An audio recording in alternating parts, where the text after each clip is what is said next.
Good morning. This lesson is for May the 4th.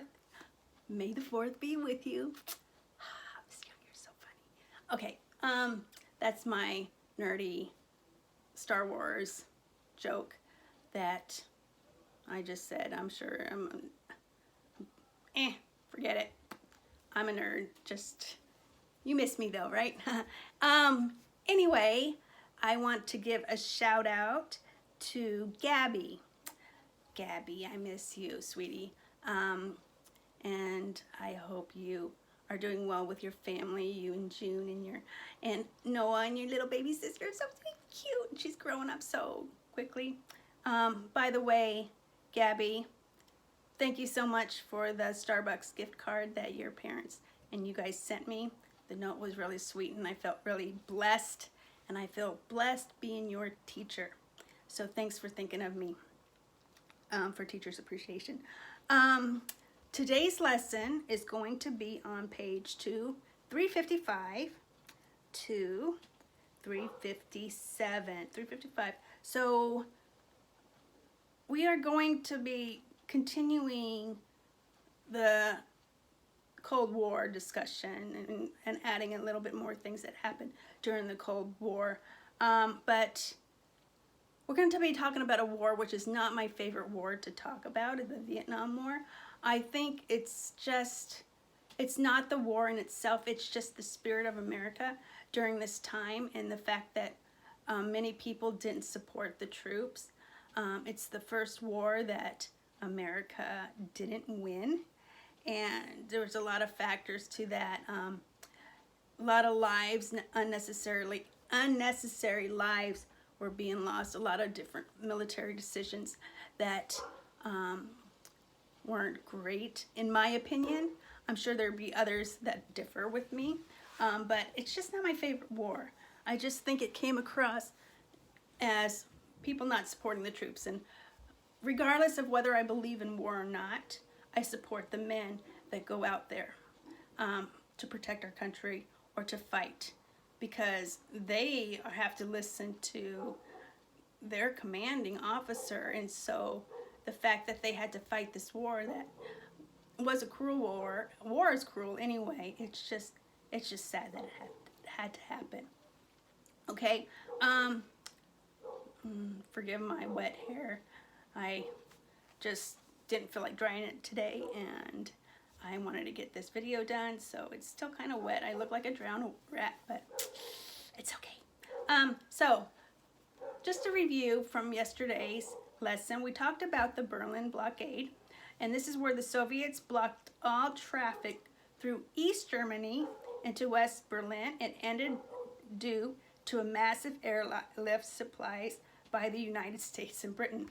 So, you know, they're saying, okay, well, you're not going to let us go in and by vehicle or by cars or whatever, transport, we're going to just drop it from the planes. And then we talked about the Korean War, when North Korea went in to capture South Korea, and then MacArthur and his men came in and pushed the North Koreans back, was about to take over and do a good job and win, and good old China steps in and starts fighting with that sin. Probably Russia would have probably joined as well, but we didn't want to have another World War III, so we kind of just negotiated and made an armistice, and so the war was deadlock. It was, you wouldn't say it's a tie, but no one won. Okay, stalemate. And then you have the Cuban Missile Crisis. This was during the fall of 1962, and the United States discovered that Soviets had placed nuclear missiles in Cuba, and so they said they blocked passageway into Cuba, and then they negotiated with Soviet Union. Soviet Union said if the U.S. could take their missiles from Turkey, then they'll take it from Cuba, and that was done. So another war that could have been, that was avoided, but still tensions are going to rise high, and it's going to be Now we're going to be talking about the Vietnam War today, briefly, and then we're going to talk about rivalry for technology supremacy in military, nuclear, and space. So we are going to see who's better. So they're going to do something, we're going to do something. They're going to do something, we're going to try to outdo each other. You know, he can make 50 baskets or 50 three-point shots. Well, I'm going to make 55. So not me in general, but that's just how it goes. It's very competitive.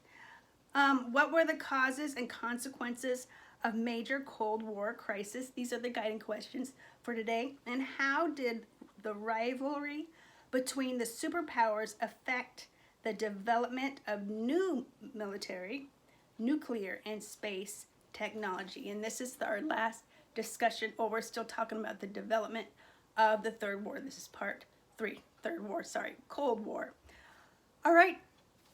So I am gonna pull my notes up here. Already had them, and then go back and forth. We're gonna discuss the Vietnam War. Okay. So following World War II, the French tried to gain control of their colonies in Indochina, and Vietnam was one of these places. Okay. So under President Truman, in 1950, aid was sent to the people of South Vietnam and to the French, but the French military, so they were trying to help them in Vietnam, but the French military was defeated in 1954 by the Vietnamese communists. So you have communist influence in there. If you see, I think, I'll show you a map in just a minute. So there was a battle. In fact, I wonder if I have that map. Just a second. Okay, so the Battle of Dien Bien Phu was a battle in 1954 in which the Vietnamese communists defeated the French forces.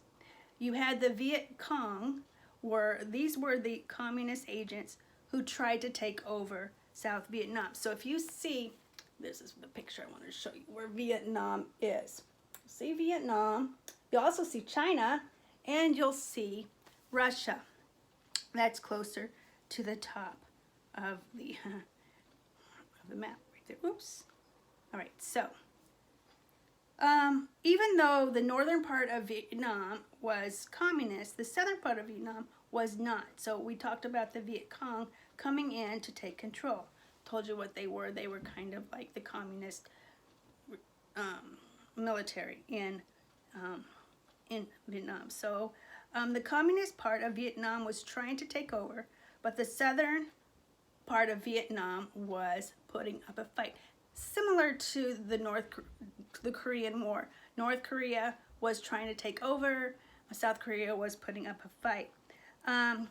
So the French, because remember, that had occupied Vietnam a little bit, they didn't want communism to take over all of Vietnam. They didn't want Vietnam to be communist. Who wants a communist government? So China and the Soviet Union supported northern Vietnam.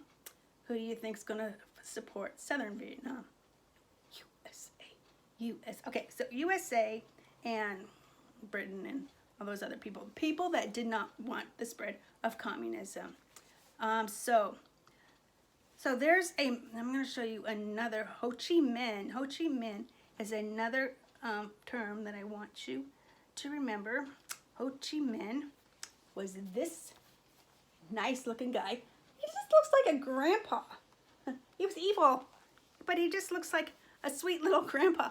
You know, you look at a picture of Hitler or Mussolini and they look evil, but Ho Chi Minh, he doesn't, maybe it's just a nice picture of him. He doesn't look evil here. He just looks like a little Asian grandpa that seems so sweet, but he's not. Okay, so he was the Vietnamese communist leader. He resisted French colonialism and declared Vietnam independence. So he's like, France, you're not going to control us anymore. We're not going to be part of you. We're going to be an independent country. So, c'est la vie. Okay, I don't know if I said that right. Okay, so anyway, I am not French, and probably Corbin or his dad could say, she said it wrong. Okay, so Ho Chi Minh declared war to unite the country, and the United States got more involved in 1960. This is another Cold War crisis.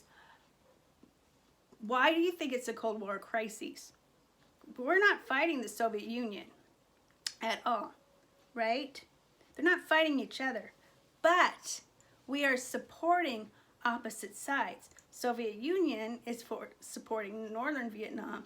The United States is supporting Southern Vietnam. So there's that competition there, okay? The conflict would last until the 70s and will be taking place under many U.S. presidents.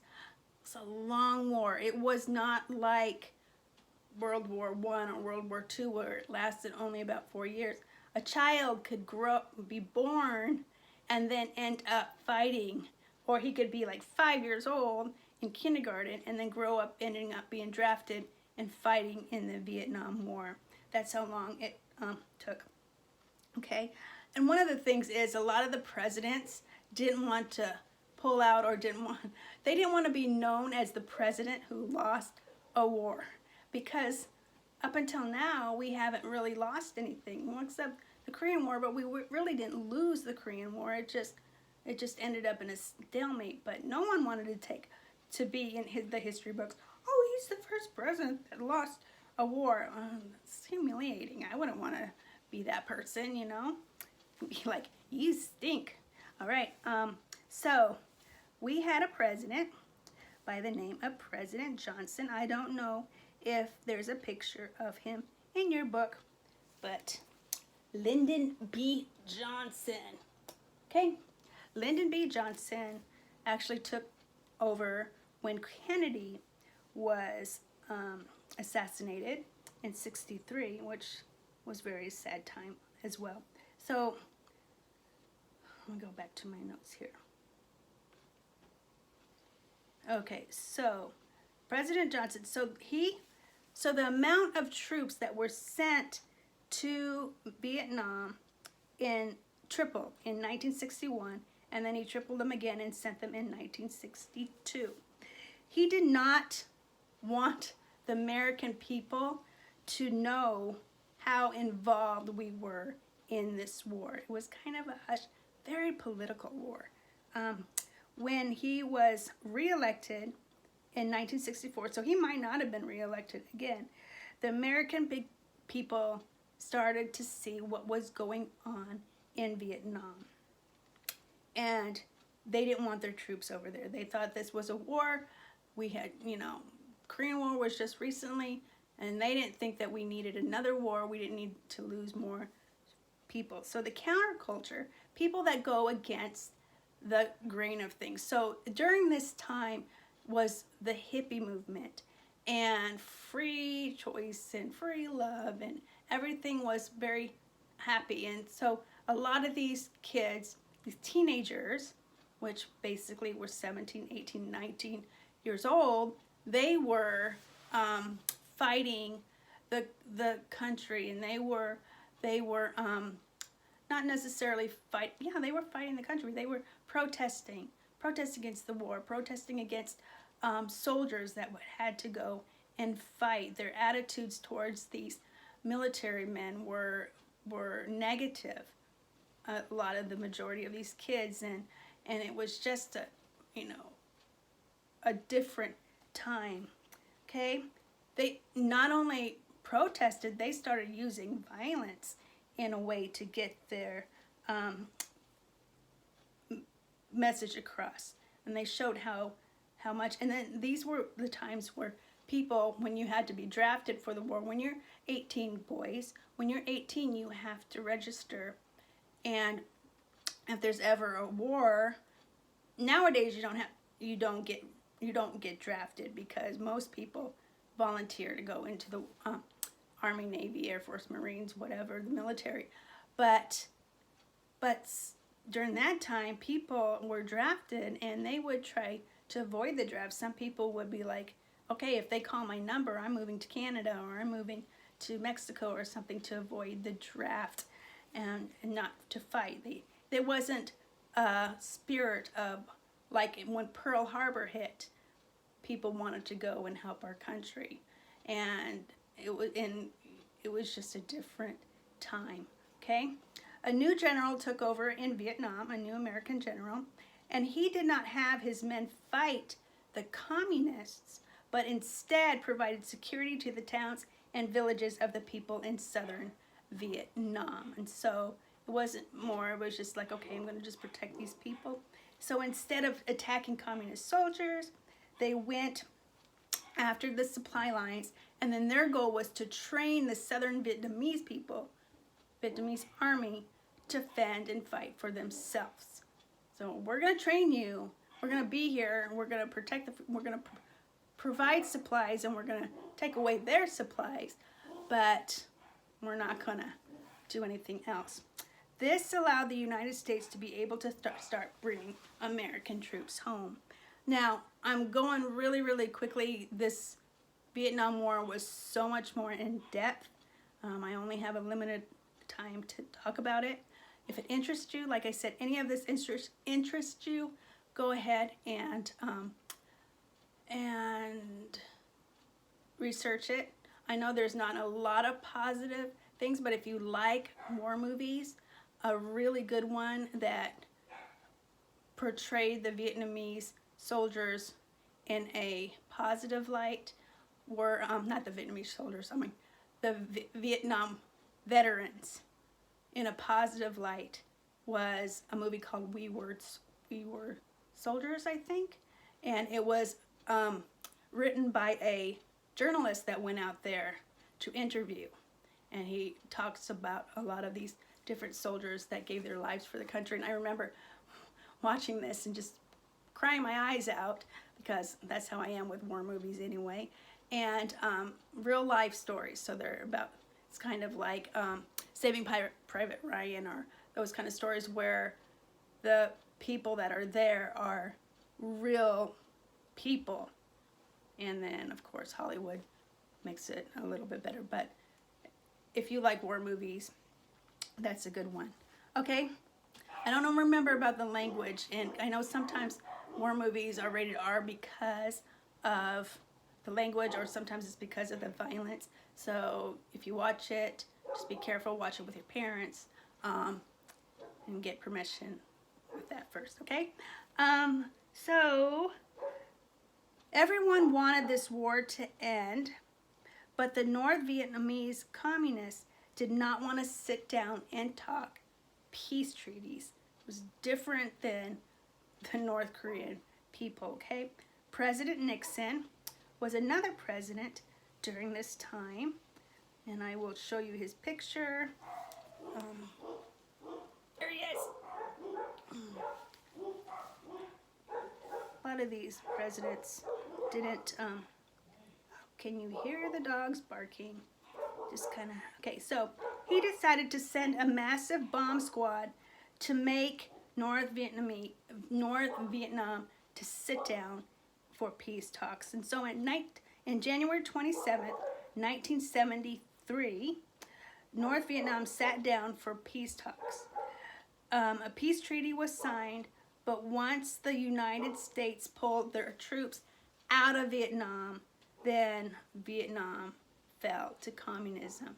So when we left, and it wasn't like North Korea and South Korea, where South Korea remained free and North Korea became communist. All of Vietnam became communist, became a communist country. Once again, the cost was very high. More than 50,000 soldiers, American soldiers, died in this war, and the U.S. spent $146 billion to help pay for the war. It's a lot of money and a lot of lives, unnecessary lives. And I can understand why people were upset, because we wanted to remain, you remember the concept of isolation. We wanted to mind our own business. And if it were my son that died in the Vietnam War, I probably would be a little bit more frustrated at something like that. But regardless, these vets and a lot of the Vietnam veterans are still alive, unlike World War II. So if you see somebody like that, it's just always, it's just proper, it's just nice to thank them for, because when you're in war, they see things that we probably will never imagine seeing. And so that's something. Okay, so Vietnam War, now we're going to race in technology, okay? So 3 things really quickly. We're going to talk about military, and then the space race, okay, the arms race. So military, both countries kept updating their planes, their tanks, their ships, and their subs, okay? The United States was always suspicious of having spies that were from Russia, you know, people that came from Russia. Are they spies? Are they? And so they kept a close eye on all the projects that they did. If anybody had, like, I don't know, there's a show where, I think it's called The Americans. I've never seen it, but the concept of the show is a Russian couple comes in and they're spies, but they act like they're Americans. So that was a lot of fear back during the Cold War too. The Soviet Union exploded their first atomic bomb in 1949. Now, we had already did this, okay? So this propelled the United States to make an even better bomb. You make a atomic bomb, we're gonna make a hydrogen bomb, because we've already done the atomic bomb, okay? So now we're gonna do a better bomb called the hydrogen bomb. Sorry, I'm touching my face. I have an itch on my hair keeps going on my nose, and I'm like, it's okay, sorry. Hand sanitizer, I'll fix that later. So the arms race was when they wanted to match military weapons, okay? Both it's kind of funny when you think about it. It's because both countries, you know, making the weapons, improving their weapons here, improving the weapons here, improving back and forth. Both countries stored about more than enough weapons to destroy each other. So even though we had all these weapons, we didn't use them on each other, which thank God we didn't, but we had enough to do it. We had, you know, the bombs and everything else. So there's an acronym. Let me go pull it back up. It's called MAD, and it's an acronym for Mutually Assured Destruction, contributed to American and European appeasement. Appeasement is when you kind of like, you know, all right, let's just not do this anymore. Let's be good, kind of thing, okay? So that just makes me laugh when I think about how much of the how much weapons we could have used. Okay, and then the space race. This was fun because we were trying to send someone into space first, but the Soviet Union takes the lead. In 1957, they launched the Sputnik. I believe there's a picture of the Sputnik. There it goes. Oops. The satellite right there. Okay? But we have a satellite in space. Oh no, now what are we going to do? So, United States starts NASA. Now that NASA building is not what it looked like when it first came about, but it is kind of a cool place now. So, you have NASA. President Eisenhower felt a need. So once they got their Sputnik into space, President Eisenhower says, well, we need to get a satellite into space because they can see things, you know. We have satellites now all the time. We don't think anything of it. But this was kind of a cool thing back then. The Soviet Union quickly launched another one. So they launched 2 before the Americans launched their own. And so our little satellite. Now, this dude right here, Yuri Gagarin, he's a Russian astronaut, and he was, so Russia beats us again, and he gets the first guy to go into space. Okay, so he launched into space in the Vostok. He so he orbited the Earth. He did it twice. All right. Maybe you just did it once. Okay, so one of the things about him, I'm going to just give you a little brief introduction about him. His family was heavily affected by World War II. He lived in Russia, but remember the Germans invaded Russia. So when they invaded Russia, before they were pushed back out, they invaded his town. And his 2 brothers were actually captured. He had 2 older brothers, and they went to a prison internment camp in Poland. Okay, so so whenever we're studying history, it's kind of like sometimes when we study history, we think, oh, this just happened right now, but nothing else is happening.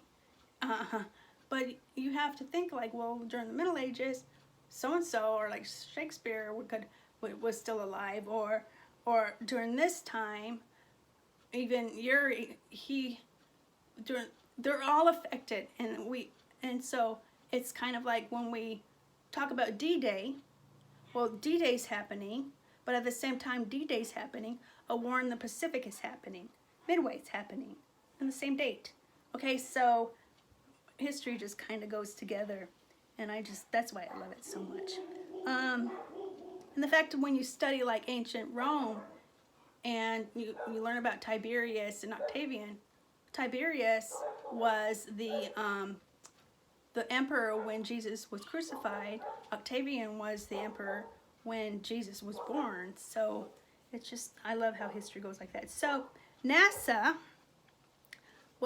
started the Mercury project, or Project Mercury, whose goal was to put a man into orbit and return safely. So I don't know if I have a picture. Oh, right here. Alan Shepard. I'm sure all these pictures are in your book, but some of you aren't. You don't have your book out. So he actually, in here, see the rockets look so different nowadays. The space shuttles and all that stuff. So different. Okay, so, that's not it. Lost my page. I always lose my notes because I go back and forth. Okay, so he was the first astronaut to enter space, but he didn't orbit it. So then later, John Glenn orbited the Earth on February the 20th, 1962, and this is what he orbited it 3 times. So there's a picture.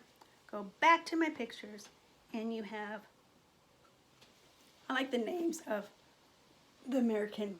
There's John Glenn, and John Glenn, and then you have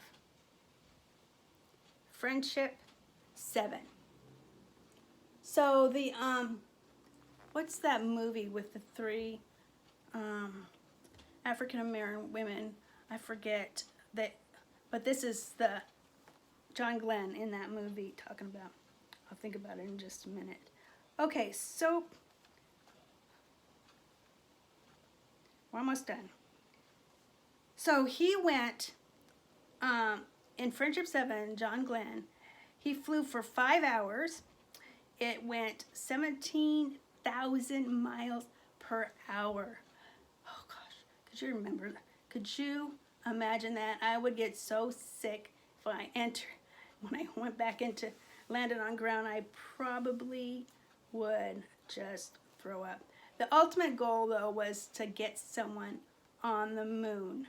And in July 1969, Apollo the 11th, the U.S. successfully landed a man on the moon.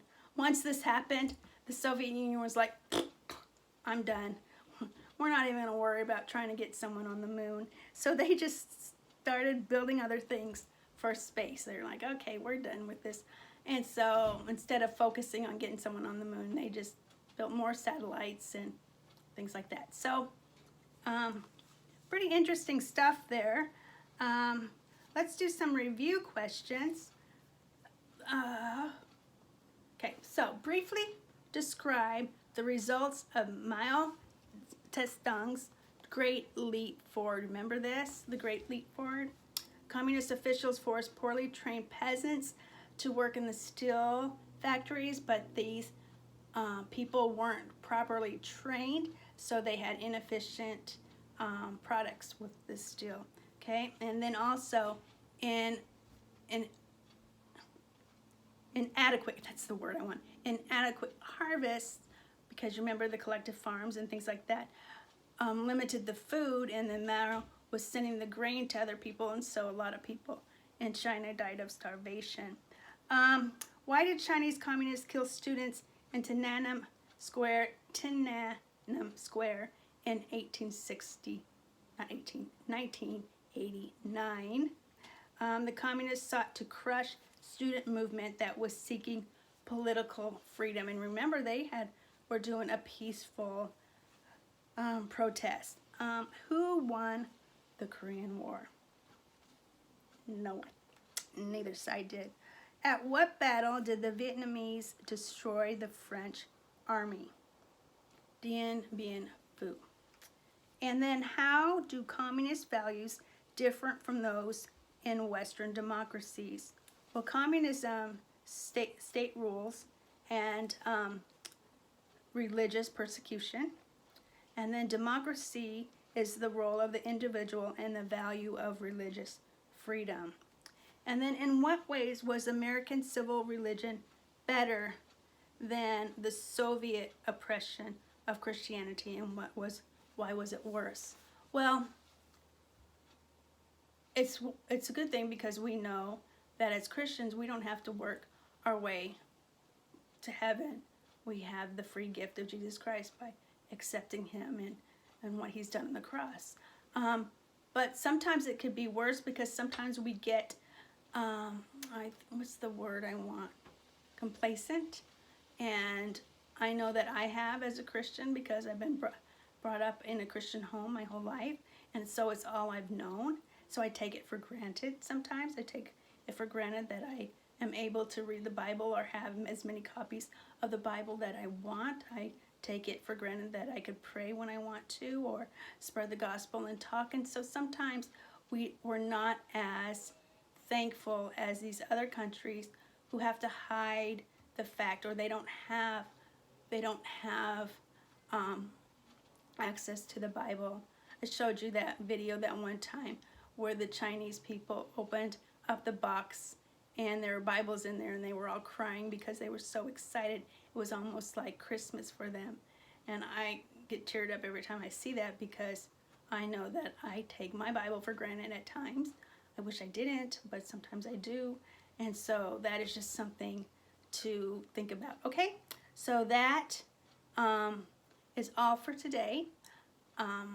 We will discuss some more later on. We're going to move away from the Cold War part for the next couple lessons, but then we're going to go back and put it all together, right? So, like I said, have a good day. I love you guys, and I hope you make good choices.